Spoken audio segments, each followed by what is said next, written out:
ఇక్కడ ఆర్థిక సహాయం అందజేసిన కాంగ్రెస్ నాయకుడు అంట కేతన్పల్లి మున్సిపాలిటీలోని రామకృష్ణపూర్ ఆర్కే4 గడ్డ శాంతినగర్లో నివసించే జిమ్మిశెట్టి సురేష్ ఇటీవల గుండెపోటుతో మరణించడంతో వారి కుటుంబానికి ఆర్థిక సాయం అందించాలనే ఉద్దేశంతో పట్టణ కాంగ్రెస్ నాయకుడు కోఆప్షన్ మెంబర్ యాకూబ్ అలీ నిత్యావసర సరుకులు అందజేశారు.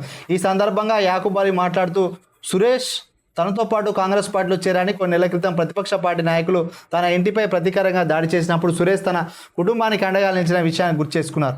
సురేష్కు కుమార్తెకు కళ్యాణ లక్ష్మి పథకం లబ్ధిచ్చి కల్పించేందుకు చెన్నూరు శాసనసభ్యులు వివేక్ వెంకటస్వామి ద్వారా ప్రయత్నిస్తానని యాకూబ్ అలీ అన్నారు.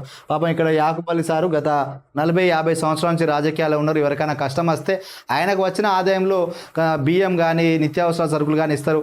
అనారోగ్యం లేని వాళ్ళకు 2000-3000 ఇస్తారు. సో మొత్తానికి ముస్లిం హక్కుల కోసం ఎంతో పోరాటం చేసిండు.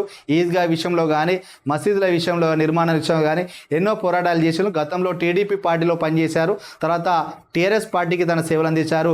సుమన్ యొక్క వ్యతిరేక వైఖరి నచ్చక చాలా ఇబ్బంది పడ్డారు. వాస్తవానికి ఎమ్మెల్యే ఎలక్షన్ జరిగేటప్పుడు బాల్కా సుమన్ చాలామంది యువకులను రెచ్చగొట్టి అక్కడ ఆర్కే4 గడ్డలో ఈ యొక్క యాకూబ్ అలీ గారి ఇంటి మీదకి పంపించి దాడి చేసిన సందర్భంలో కూడా అప్పుడు చేరుకున్న కాంగ్రెస్ శ్రేణులు అంటే కాంగ్రెస్ పార్టీలో ఉన్న యువ నాయకులు శివకిరణ్ కానీ అబ్దుల్ అజీజ్ కానీ మిగతా నాయకులందరూ అక్కడ చేరుకొని కొంత రక్షణగా ఉన్నారు. అక్కడ ఉన్న ఎస్ఐ రాజశేఖర్ గారు సిఐ గారు కూడా వచ్చి తనకు రక్షణ కల్పించడం జరిగింది. అంటే యాకూబ్ అలీ సార్కు ఓటు బ్యాంకు ఉండడంతో యాకూబ్ అలీ మా వైపు వస్తే బీఆర్ఎస్కు ఓట్లు పడతాయి అని చెప్పి అక్కడ స్థానికంగా ఉన్న నాయకులు అక్కడ ఉన్న ప్రజాప్రతినిధులు యాకూబ్ అలీ సార్ను మళ్ళీ బీఆర్ఎస్లో తీసుకునే ప్రయత్నం చేసిన. ఒక విధంగా యాకూబ్ అలీ సార్ గారికి ఒక 20 లక్షల రూపాయలు కూడా ఇంటికి పంపిస్తా, నువ్వు మళ్ళీ బీఆర్ఎస్ పార్టీలోకి రమ్మంటే తను వెళ్ళలేదు, నేను కాంగ్రెస్ పార్టీకే పనిచేస్తా, ఎందుకనంటే కాంగ్రెస్ పార్టీలో వివేక్ సార్కు మాట ఇచ్చిన ఆయన గెలిపిస్తా అని, అదేవిధంగా వంశీకి కూడా మాట ఇచ్చిన, వాళ్ళు నాకు ఏం సపోర్ట్ చేసినా చేయకపోయినా నాకు డబ్బులు ముఖ్యం కాదు, నీ 20 లక్షలు నువ్వు తీసుకపో, నాకు డబ్బులు వద్దని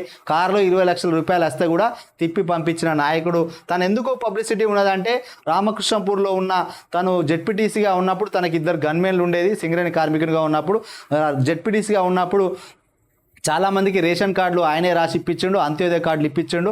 అదేవిధంగా రోడ్లన్నీ తానే దగ్గరుండి వేయించిండు. ఇప్పటికీ ఆ రోడ్డు చూస్తే ఇది యాకూబ్ అలీ సార్ రోడ్డు అంటారు. అంటే 25 సంవత్సరాలు 30 సంవత్సరాలు అయినా కూడా కంకర తెలుతలేవు. కానీ ఇప్పుడు వచ్చిన కాంట్రాక్ట్ మాత్రం రోడ్డు వేస్తే ఇలా రోడ్డు వేస్తే పైన 10 రోజులకే కంకర తెలియటట్టుగా రోడ్లు వేస్తున్నారు. సో అది యాకూబ్ అలీ సార్ యొక్క గొప్పతనం. అందుకే తన పాపం సేవలు కూడా చేస్తున్నారు. తన యొక్క గొప్పతనాన్ని ఈ సందర్భంగా చెప్పడం జరిగింది.